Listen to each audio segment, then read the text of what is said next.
Peace World, it's your man Carl West, the brand. I had a great conversation that led me to wanting to speak my mind on a very touchy, deep conversation, right? And that is of death, right? Nothing in life is permanent. Nothing. Death is inevitable. We can't escape it. And everyone has to die or expand into other consciousness or pass on to another realm of existence, however you want to perceive it. But it is inevitable. Life is like school, right? We start at elementary level of not understanding much at all. We graduate, we learn ABCs, simple mathematics, and then we go to middle school, learn a little bit more, expand out, personalities expand, then we go to high school and whatnot. It's constant evolution. It's like the journey through life. Life is school, right? Like I said, nothing is permanent. So when you're in school, right, obviously we go to school per year. First grade for a year, second grade for a year, third grade, so on and so forth.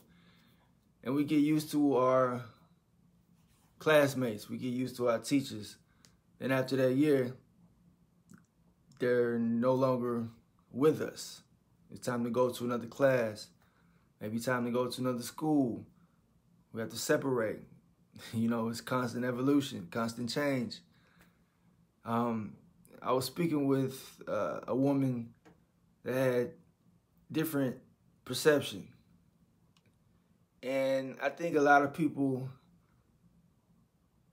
want to look at life as permanence. Like everybody that's in our life is going to always be in our life. And that's obviously not true. And I said something to her that she did not agree with, and I said, we all going to die alone. It's the difference between growing old with someone and dying with someone. It's completely different. Because even if you was married to someone for 60, 70, 80 years, y'all both are going to die at different times. No two people are born at the exact same time. Well, I'll take that back, but you get the point. Ain't going to die at the exact same time, for the most part. You get what I mean? So we all have different journeys,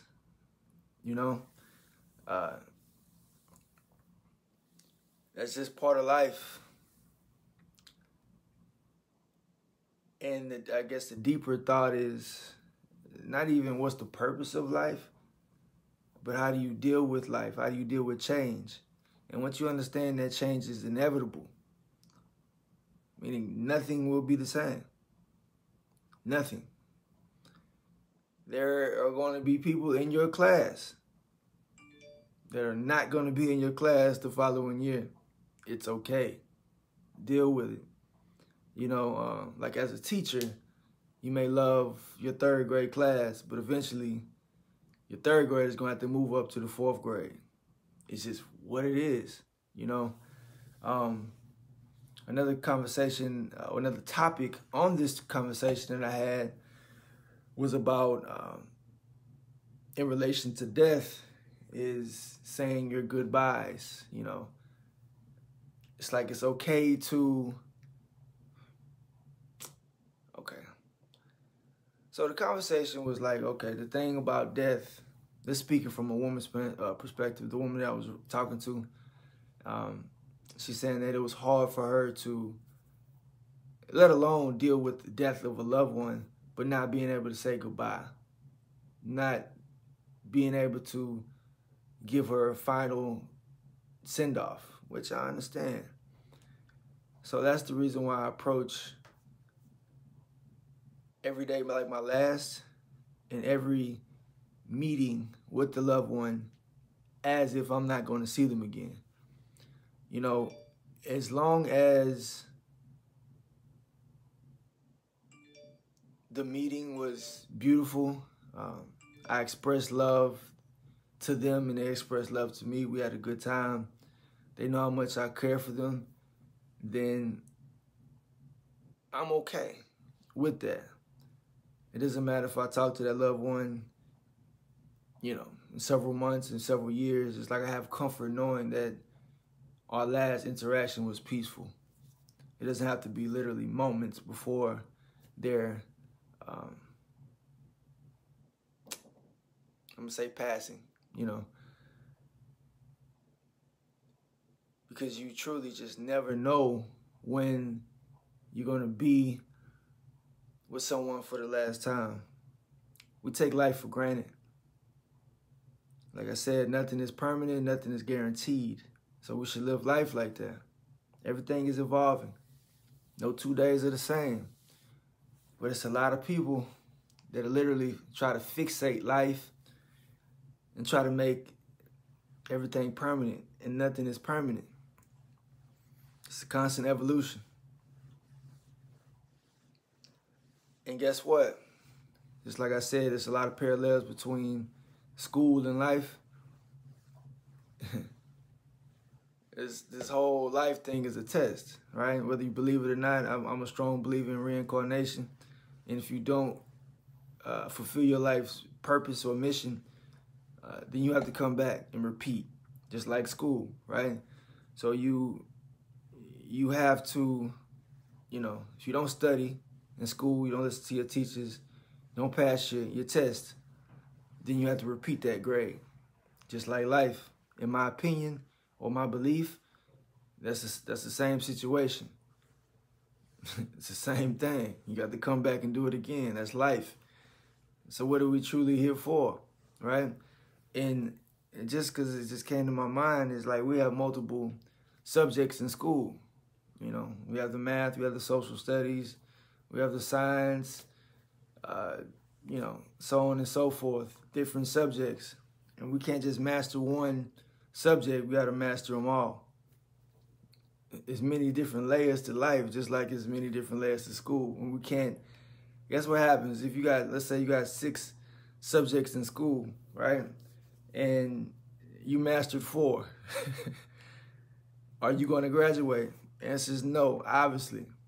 You still, you may not master them all, but you have to pass, you know, your algebra and your political science or whatever your subject is.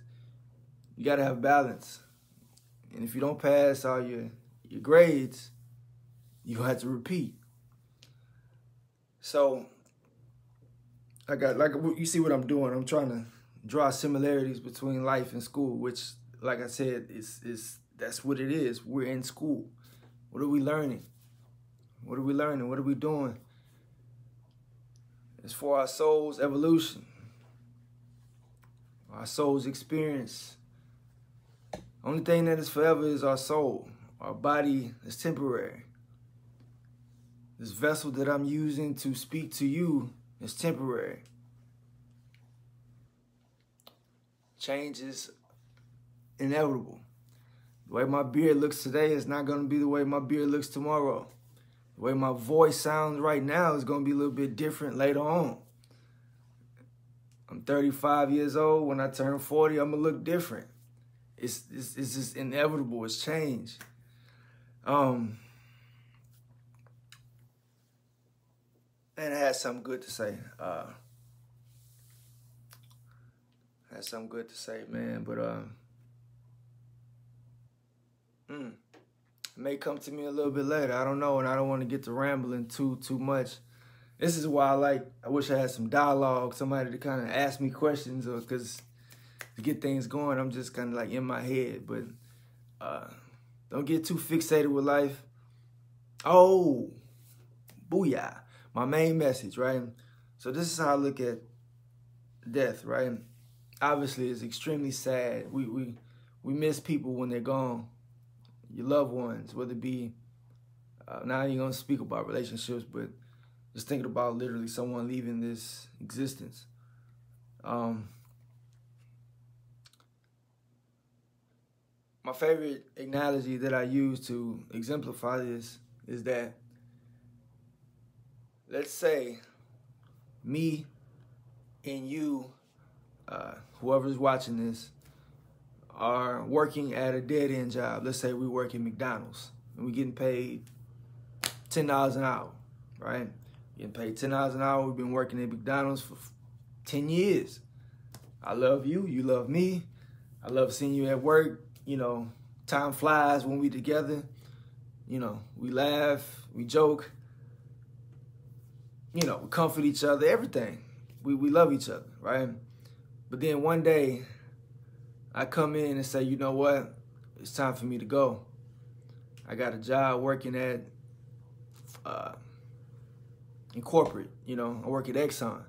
I'm getting paid $30 an hour. That's 3 times as much as I was getting paid at McDonald's, right? So it's 2 things are gonna happen.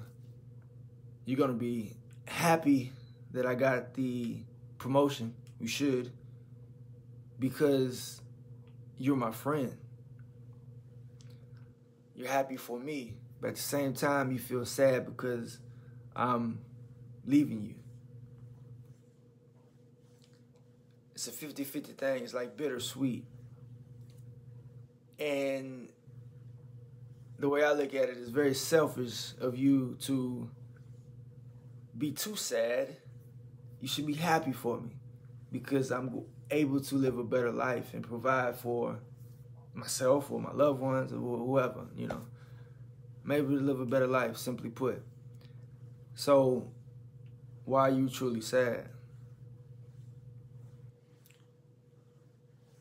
And obviously, hopefully you get the connection that, see, life, in my belief, this is just a temporary place. This earthly 3D dimension is just a temporary place. We're not going to be here forever. And without getting too deep into my beliefs, this isn't the most glorious place to be at. There's a lot of killings, malicious killings and stuff like that. And it's hard. Life is hard, you know. Life can be cruel. It's just, you know, it's a perception thing, right? But a lot of it is stressful, right, to say the least. So let's say you're a person that believes in heaven and how heaven would be or is.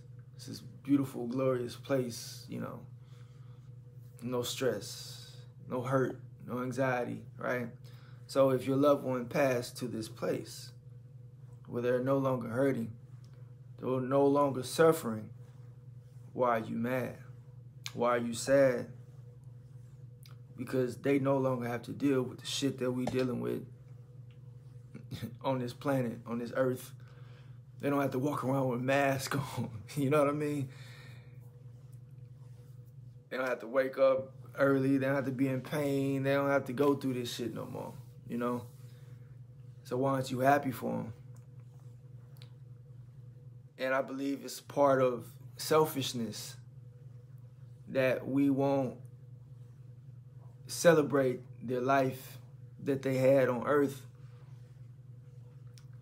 and be grateful for the moments that we shared together without being too sad and scared. Just look at it like that. It's a graduation. Going back to the school. Let's say me and you, whoever's watching this, whoever I'm talking to, we grew up together, you know, kindergarten all the way to 12th grade. But eventually, guess what? I'm going across the country, you know, to study abroad. And you still at home. Are you happy for me or are you sad? Which one is it? Which one is it? We can't be together forever. It's inevitable. You can't change it. I can't be with you forever. No one can be with you forever. It's impossible. That's irrefutable. You can't debate that. You know? So hopefully you get the point. And it's not to downgrade anyone's sadness and perception of death and stuff like that, but it's to spark a change of perception possibly and preparation for things that it's kind of hard to you know, change is hard. You know, a lot of people don't like change. Change is extremely hard. But once you understand life and you may change your perception, maybe you'll be able to cope, uh, deal and cope with change a little bit better. So when change happens, it won't hit you as hard. You ever heard somebody say, don't go to sleep mad at your partner? Or don't leave angry at your homeboy, friend, whatever, that's cousin, because you truly just never know when that's going to be your last moment together.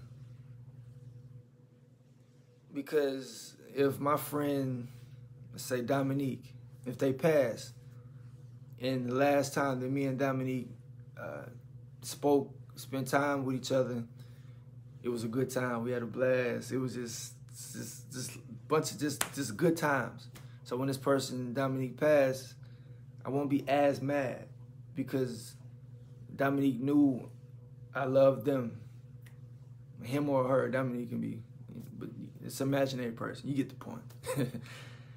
But if last time that I spoke to Dominique, we cussed each other out, I left angry, I, hung up in their face, told them don't call me no more and all this extra shit, right?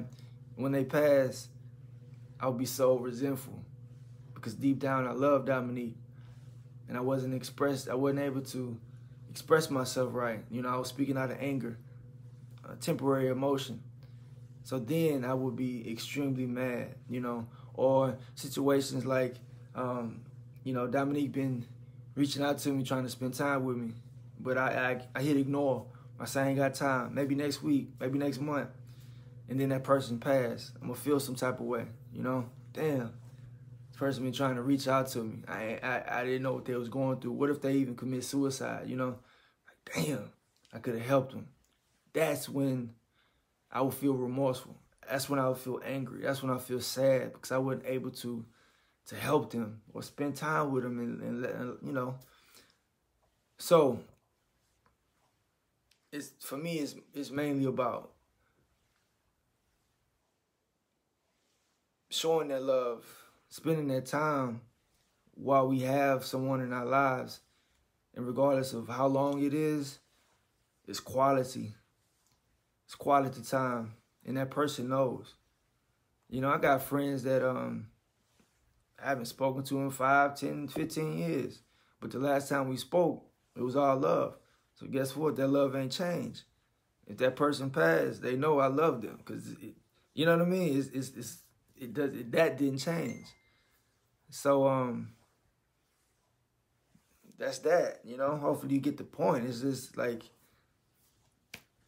for me, it's not so much that